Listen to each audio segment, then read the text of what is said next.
Ada apa ya, Mbak? Permisi Ibu, apakah ini benar dengan Bu RT? Ya, Ibu, dengan saya sendiri. Ada apa ya?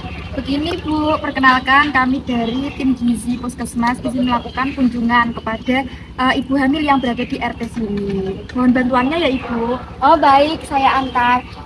Di sini ada satu ibu hamil sih.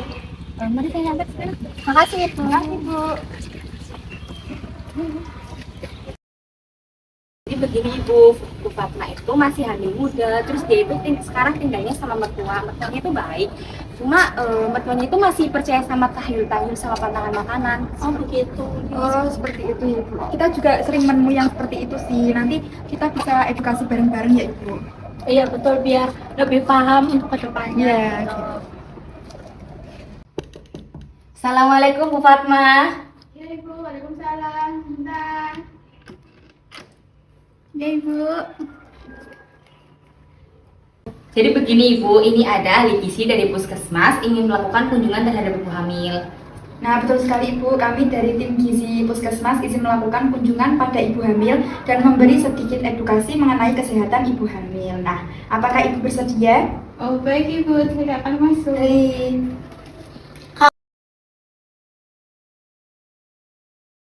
Baik Ibu, saya ukur nilainya dulu ya. Iya. Badannya boleh angkat tegak, ya. Tangannya ditekuk ya Bu. Bentar ya Bu, yang tegak ya. Tangannya boleh diluruskan, bawah ya.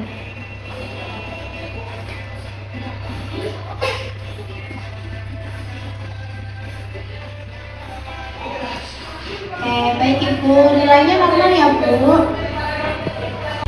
Baik, Ibu, nilainya normal ya Ibu. Jadi nilai normal itu menandakan status gizi Ibu itu dalam kondisi yang baik. Artinya Ibu tidak mengalami KEK. KEK itu kekurangan energi kronis. Jadi Ibu tetap dijaga ya Ibu, dipertahankan pola makannya. Nah Ibu Fatma, saya ingin bertanya, biasanya Ibu dalam sehari itu makan apa saja mulai dari pagi?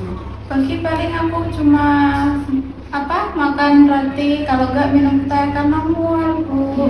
Terus siangnya paling makan nasi sama sayur, malamnya paling susu doang. Bu Fatma, permisi mau ke kamar mandi bentar boleh? Iya silahkan Bu, di sana ya. Bentar ya, Mbak. Ya.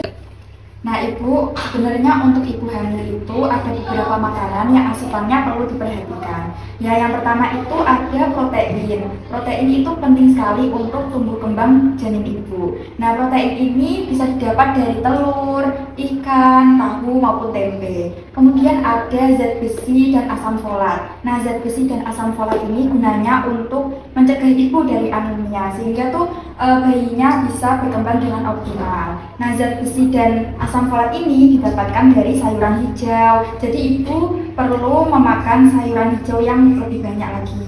Sering-sering memakan sayuran hijau seperti bayam gitu. Kemudian ada kalsium juga Ibu. Kalsium itu gunanya untuk pertumbuhan tulang dan gigi bayinya. Jadi nanti kalau anaknya sudah besar, pertumbuhan tulang dan giginya itu maksimal. Jadi tidak terjadi stunting gitu Ibu. Nah, kalsium ini berasal dari susu. Jadi Ibu perlu minum susu setiap harinya gitu. Lalu ibu juga bisa meningkatkan konsumsi buah sayurnya supaya ibu itu tidak sembelit dan meningkatkan imun tubuh ibu. Lalu bisa diselingi dengan cemilan sehat seperti roti gandum gitu. Lalu karena ibu mengalami gejala mual-mual itu kan wajar ya Bu. Nah ibu bisa menguranginya dengan cara makannya sedikit tetapi sering, misalkan 2 jam sekali gitu, makannya sedikit-sedikit aja tetapi untuk intensitasnya itu sering gitu biar tidak mual gitu. Lalu untuk konsumsi sayurannya juga minimal 18 per hari ya Bu. Baik.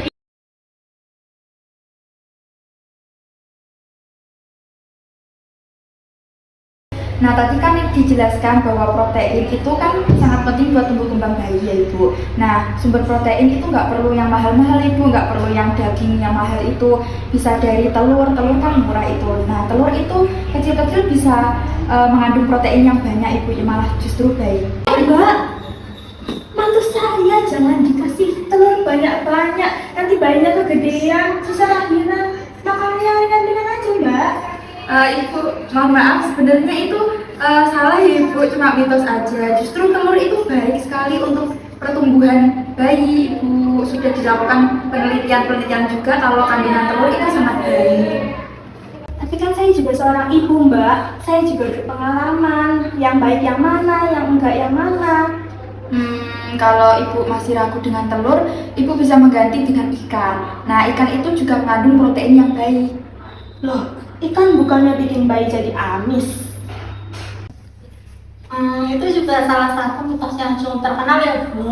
Jadi sebenarnya itu ikan tuh gak bikin bayinya amis, malah ikan itu bagus untuk perkembangan otak anak mengandung omega 3 dan DHA. Oh begitu ya Mbak, sekarang pengetahuan semakin meluas, mitos-mitos di desa sudah tidak terpakai lagi ya. Iya Bu, betul sekali. Mitos-mitos seperti itu sudah dibuktikan kalau itu tidak benar. Nah, kebetulan sekali Ibu, besok itu di Puskesmas ada edukasi tentang kesehatan ibu hamil. Nah, kalau berkenan Ibu Fatma dan Ibu Rina hadir, kami pasti akan senang sekali. Boleh tuh, saya dan mantu saya nanti ikut deh, biar nggak salah kaprah lagi ya. Iya Bu. Terima kasih ya Mbak atas edukasinya, sangat bermanfaat. Silakan dimakan dan diminum ya. Iya. Saya tinggal dulu ke belakangnya. Iya, silakan Bu.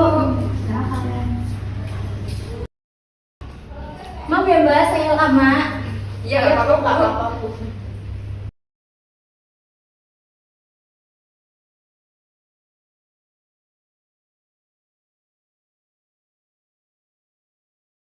Baik Ibu, terima kasih ya sudah meluangkan waktunya untuk kunjungan kami. Iya Bu, terima kasih juga sudah memberi edukasi yang sangat bermanfaat. Aku pamit ya Ibu, semoga Ibu dan bayi diberikan kesehatan selalu dan dilancarkan dalam melahirkan. Amin. Pamit ya Bu. Iya Bu. Makasih ya Ibu. Terima kasih Ibu. Iya, hati-hati di jalan ya Bu. Iya, Bu.